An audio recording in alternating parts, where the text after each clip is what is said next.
साधा शिरा खाऊन कंटाळ्यात ना? चला तर मग आज आपण बनवूया मऊसूत रसरशीत आणि तोंडात टाकताच विरघळणारा हा आंबा शिरा। सगळ्यात आधी फ्रेश आंब्याचे तुकडे मिक्सरच्या भांड्यात टाकून छान बारीक ग्राइंड करून त्याचा पल्प तयार करून घ्या। आता कढईत भरपूर तूप गरम करा, त्यात बारीक कापलेले काजू आणि बदाम हलके सोनेरी होईपर्यंत तळून बाजूला काढून घ्या। यानंतर याच उरलेल्या खमंग तुपात रवा घाला आणि मंद आचेवर छान सुवास सुटेपर्यंत खमंग भाजून घ्या।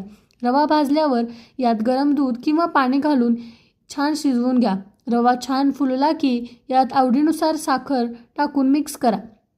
साखर विरघळली की गॅस बारीक करा आणि यात टाका आपला ग्राइंड केलेला मँगो पल्प आणि आधी तळून घेतलेले काजू बदाम।